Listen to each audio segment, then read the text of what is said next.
and welcome to Narrow Gauge in the Garden. You know, one of the really great things about garden railways is sharing what you do with your mates. You can't really take a garden railway to an exhibition as you would with an indoor model, so photography is playing a greater and greater role in showing other people what you've been doing. If you look on the internet these days, you'll find any number of garden railway websites and email groups too, where people just post pictures of what they've been doing. Now, Paul Sherwood is becoming a bit of a master of this. He started off taking stills, and you might have seen some of his work in Garden Rail magazine.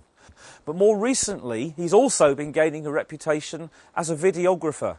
Now, just look at this.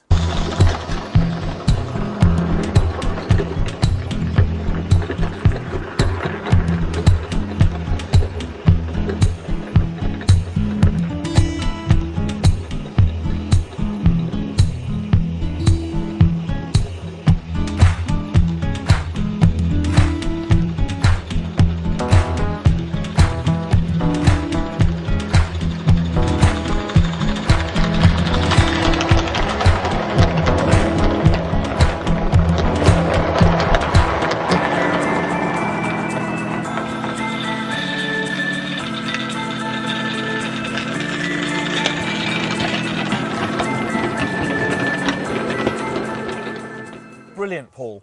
Presumably you need some really fancy kit to get results like that. Not at all. 200 quid video camera. It's the mini DV type, which you can download onto the computer. I've bought a 3-hour duration battery, which is about another 30 quid off the internet. I've also, because today's quite windy, put a piece of cloth across the front of the microphone there just to cut the wind noise down.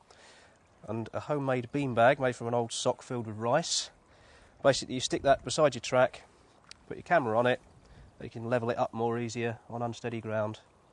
Presumably, because you've got that extra battery on the back, that's telling me that you are going to take a number of takes of some of this. It's not going to be a quick process. Yeah, it does take a little while. Some of the times the shots, you don't quite get it right. It's not quite level, or the train doesn't quite behave itself when it comes through. So you do have to take several takes. Right, so armed with this highly sophisticated kit, what are the basic principles of what you do? Well, basically, you have to look at it from the perspective of a 16mm passenger and not from the 12 inches to the foot passenger. So you're not waving the camera around like that, chasing the trains around. You actually get right down to trackside, right down as if it was the scale passenger watching the train. Right, so no helicopter pilot views then for a start. OK, there are one or two things that are a bit tricky, aren't they, with a basic camera? There are, yeah. With the cheap cameras, the zoom function is a bit tricky, and I would very much avoid that, and also I'd avoid panning shots as well. So the main thing perhaps is to give the viewer a long enough shot to allow them to focus on what's going on rather than make them feel dizzy. That's correct, yeah, and always allow the train to pass through the shot rather than actually following the train round. Right, photography is as much an art as a science, isn't it? So presumably knowing where that really great shot is going to come from is part of it. Yep. You need a good frame to the picture. I mean, composition is everything. So you'd have foreground interest, middle ground interest and background interest. And presumably, as it's your own line and you know it quite well, you've got to know where all the main shots are, all the really good shots that you can use. Yeah, I mean, I've filmed it so often, I do tend to know where the best spots are now. I mean, there are a lot of spots that are more photogenic than others. OK, so if we're going for shot number 1 in the station here, how do you actually set the thing up? Right, well, what I'd do is get right down on the ground here. We'd set the beanbag up somewhere like that. Remembering to take the lens cap off. Now then, the key is to use this, to use the viewfinder.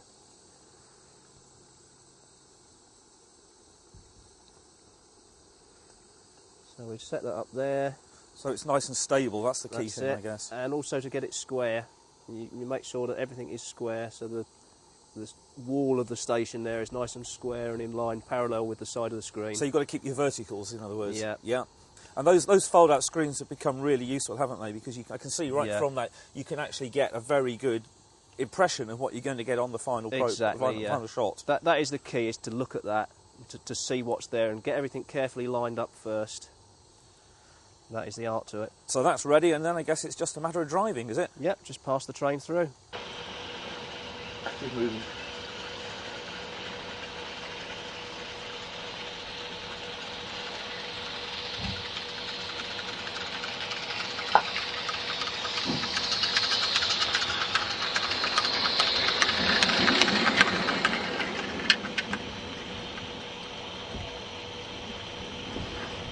it seems to me that your films often have a kind of a narrative to them.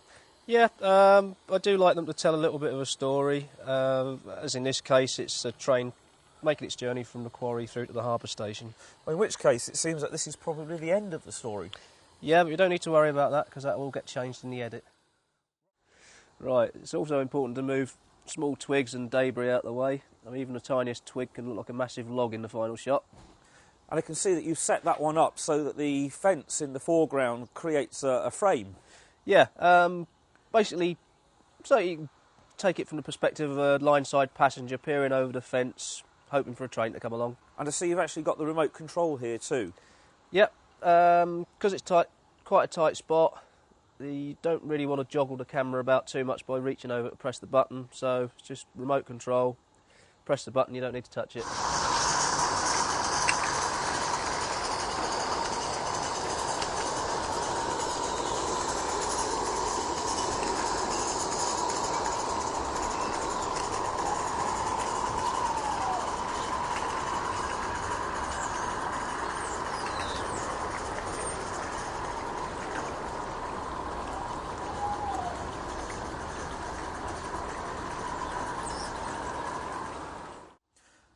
I see you've used your tripod for this shot.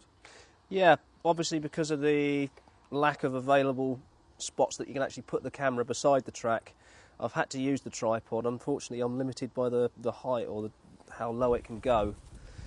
But I think with a little bit of imagination, you know, you could picture yourself as being on a line-side embankment watching the train go by. And the other thing I noticed while you were taking that shot is you're very careful to control the speed of the train. Yeah, scale speed is very important to me.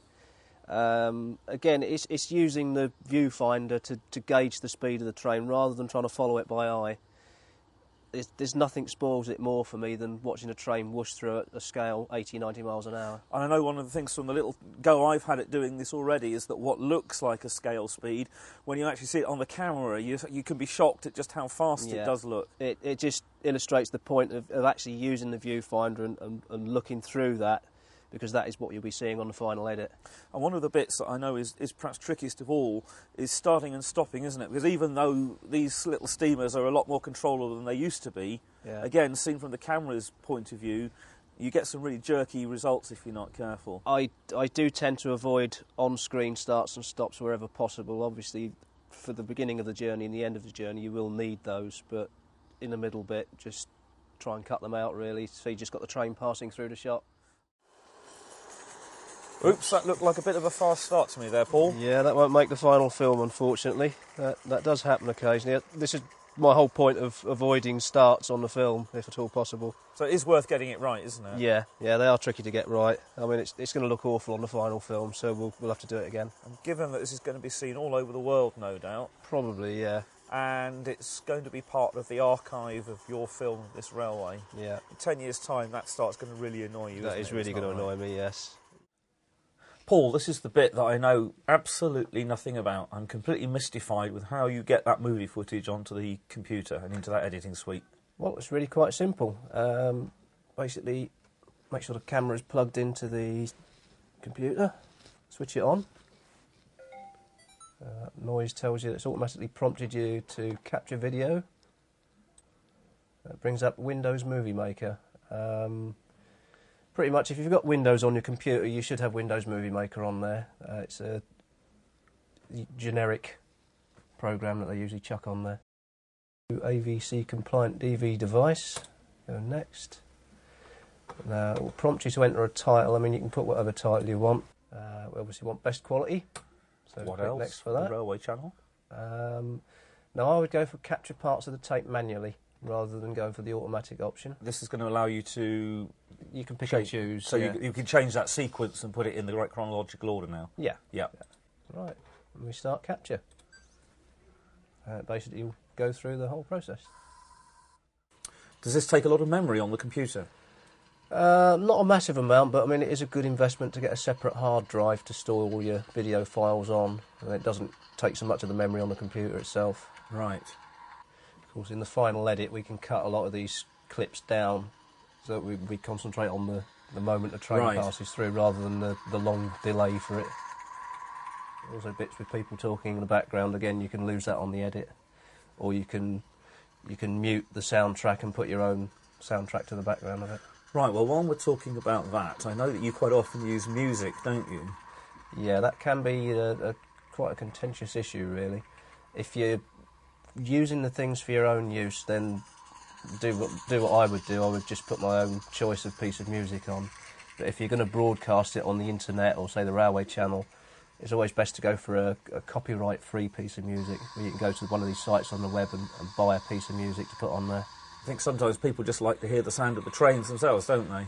Yeah, but there are occasions when you've got background noise that detracts from it. You know, you've got people talking, or there's someone driving a car past, or an aeroplane flying over. So there are times when you have to lose that original soundtrack and put a piece of music or something to it. Alright, so that's a train departing the quarry. Right. So we don't really need to do much with that. So you're dragging that into a sequence at the bottom, are yeah, you? we drag that into the video bar. Right. There. So let's just drag it and drop it, basically. Right. So our next one. I think which one was the best one. I think it was that one. Right. So we're happy with that one. We'll drag it and drop it. Now, the transition between the two clips. Now, if you leave it as it is, it's just going to snap from clip to clip. Right. What I prefer to do is to use what they call a transition. Right. Now, I find for general use, the rest of these, don't bother using them. That's the one. Fade. It'll naturally fade from one to the next. And that's just a drag and drop as well? That's a drag and drop as well. I think one of the things that strikes me here, I mean, I'm fairly familiar with PowerPoint, and there are many, many different effects you can use on that, aren't there? In fact, you can overdo it so easily that just keeping the whole thing simple, that's it. Using the same transition. Simple fade from scene to scene. Yes, that's all you need. Yeah.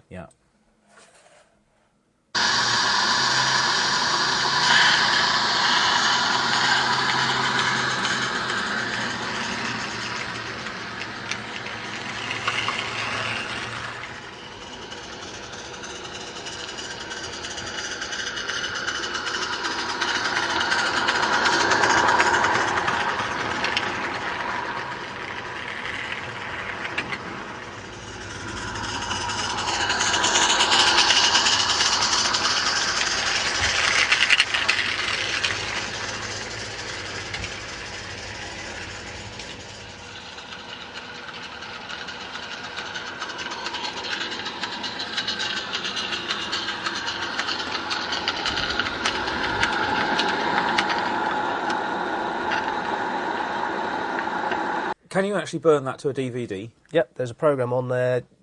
You just insert your DVD into the drive and burn away. Basically, if you go onto the internet and type in to any search engine DVD programs, they usually come up with something you can download.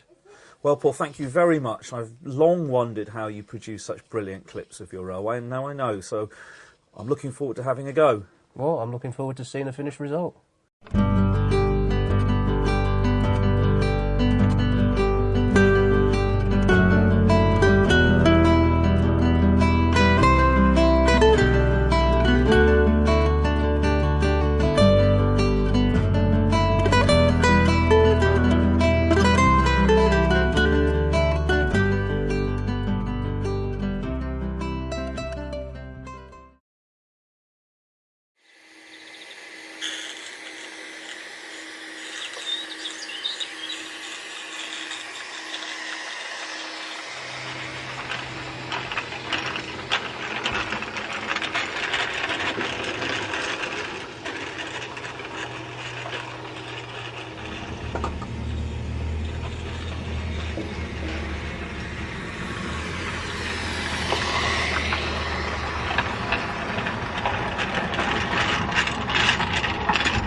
Well, that's my little film.